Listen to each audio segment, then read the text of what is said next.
लेकिन इस बीच एक और बड़ी खबर का रुख कर रहे हैं क्योंकि बिहार के पूर्व लोकसभा सांसद पप्पू यादव ने अपनी जन अधिकार पार्टी का कल कांग्रेस में विलय कर लिया और टीवी9 भारतवर्ष से खास बातचीत में उन्होंने बीजेपी को लेकर क्या कहा, सुनिए।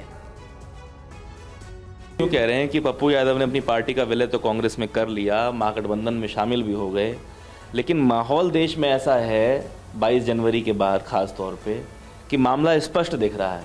22 जनवरी को क्या था? राम मंदिर का इनॉग्रेशन। भैया राम मंदिर आस्था और मेरे जीवन का जुड़ा हुआ सवाल है, वो राजनीति का सवाल नहीं है। शंकराचार्य ने तो चारों शंकराचार्य ने तो विरोध किया इनके तरीके को, और यदि इनको राम मंदिर पर इतना भरोसा है तो नीतीश कुमार को कभी पैर पकड़ो, कभी चिराग जी को पैर पकड़ो, कभी कुशवाहा को पैर पकड़ो, कभी प्रजापति को पैर पकड़ो, कभी नरसिम्हा राव को पैर पकड़ो।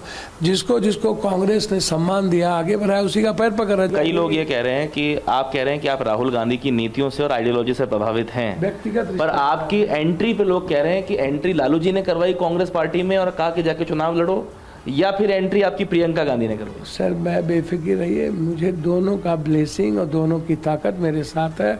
मुझे अच्छा लगा, दोनों आदमी की जो ब्लेसिंग है ये मेरे लिए इम्पोर्टेंट है। और महाराष्ट्र में एनडीए में शामिल पार्टियों के बीच सीटों का बंटवारा फाइनल हो चुका है, बस औपचारिक ऐलान होना बाकी है। राज ठाकरे के एनडीए में आने की संभावनाओं की वजह से सीट बंटवारे को लेकर ऐलान में थोड़ी देरी हो रही है। महाराष्ट्र में एनडीए का कुनबा बढ़ रहा है। मनसे प्रमुख राज ठाकरे अमित शाह से मुलाकात कर चुके हैं और जल्द ही यह कयास लगाया जा रहा है कि वो एनडीए में आधिकारिक तौर पर शामिल हो जाएंगे। हालांकि एनडीए में सीट शेयरिंग को लेकर अभी तक आधिकारिक तौर पर कोई फैसला नहीं आया है। ऐसे में सीटों को लेकर अटकलबाजी चल रही है। एनडीए के नेता भी अभी खुलकर नहीं बोल रहे हैं, लेकिन राज ठाकरे का स्वागत जरूर किया जा रहा है।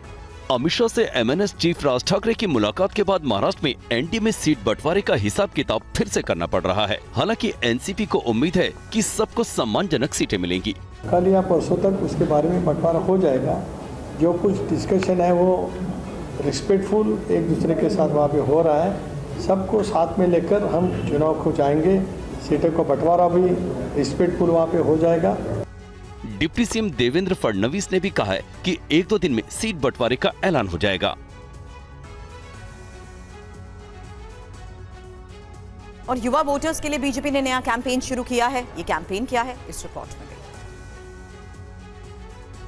लोकसभा चुनाव में अब की बार 400 पार के नारे के साथ उतरी बीजेपी युवाओं को साधने में जुटी हुई है। बीजेपी ने 2 करोड़ नए युवा वोटर्स को जोड़ने के लिए डिजिटल कैंपेन शुरू किया है। लोकसभा चुनाव में युवाओं और फर्स्ट टाइम वोटर्स तक अपनी पहुंच बनाने के लिए पहला वोट मोदी को एक डिजिटल कैंपेन शुरू किया है। 21.5 करोड़ वोटर्स हैं जो पहले बार, जो बहुत ही प्रोमिनेंट है हमारे लिए, तो उनको बताना बहुत जरूरी है कि इंडिया फ्रेजाइल इकोनॉमी से इतनी स्ट्रॉन्ग इकोनॉमी कैसे बनी, क्या क्या किया गया है, बिकॉज़ यही तो हमारे देश के फ्यूचर है। डिजिटल कैंपेन के तहत शिक्षा, स्वास्थ्य और रोजगार जैसे कई मुद्दों पर वीडियो भी शेयर किया जाएगा। बीजेपी ने एक वेब पोर्टल भी लॉन्च किया है जिसके जरिए फर्स्ट टाइम वोटर्स अपना रजिस्ट्रेशन करवा सकते हैं। बीजेपी के इस कैंपेन पर कांग्रेस ने कहा है कि ये सिर्फ नारे लगाते हैं। पहला वोट 18 साल की उम्र का हक राजीव गांधी जी ने दिलवाया था, तो हम तो वो हैं जो काम करके दिखाते हैं, ये नारे लगाते रहते हैं। अब नारे लगाने का भी वक्त इनका खत्म हो गया। और आइए पंजाब का रुख करते हैं। पंजाब में अपनी राजनीतिक जमीन को फिर से मजबूत करने के लिए शिरोमणि अकाली दल बादल गुट प्रदेश में आजकल रोड शो कर रहा है। कल सुखबीर बादल के रोड शो में दिलचस्प वाकया क्या हुआ, देखिए रिपोर्ट।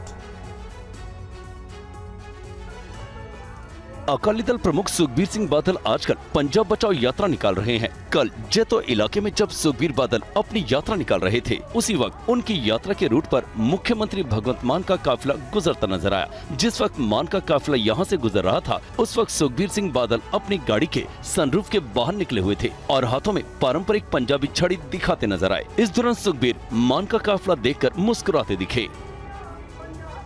पंजाब में अभी तक अकाली दल बादल गुट का किसी पार्टी के साथ गठबंधन तय नहीं हुआ है। कुछ दिन पहले बादल ने एनडीए में वापसी को लेकर कुछ संकेत दिए थे, लेकिन उसको लेकर अभी कोई तस्वीर साफ नहीं हुई है। बादल पार्टी को मजबूत करने के लिए पुराने नेताओं की घर वापसी भी करा रहे हैं। कुछ दिन पहले अकाली दल छोड़ गए जागीर कौर और सुखदेव सिंह ढींढसा को फिर से पार्टी में शामिल कराया गया था। ढींढसा ने 6 साल पहले अकाली दल छोड़कर अपनी अलग पार्टी बना ली थी। सुखबीर बादल ने सभी नाराज अकाली नेताओं और कार्यकर्ताओं से अपील की है कि वो पार्टी में वापस आएं और अतीत में अपनी गलतियों को भी नजरअंदाज करते हुए पार्टी को मजबूत करें।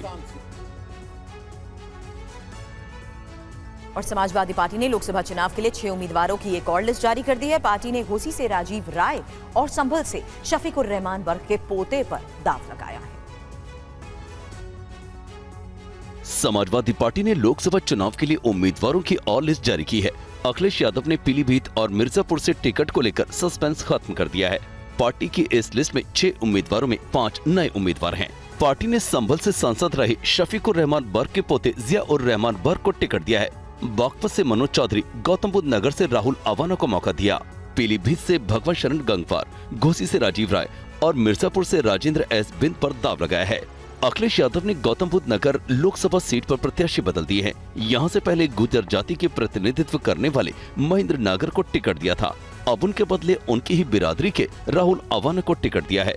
वहीं अपना दल कमेरावादी पार्टी द्वारा कौशाम्बी, मिर्जापुर और फूलपुर से चुनाव लड़ने की घोषणा के बाद समाजवादी पार्टी ने मिर्जापुर से राजेंद्र बिंद को टिकट दे दिया है। अखिलेश यादव चाहते थे कि पल्लवी पटेल मिर्जापुर से चुनाव लड़ें, लेकिन वो तैयार नहीं हुई। पल्लवी पटेल फूलपुर से लोकसभा चुनाव लड़ना चाहती थी।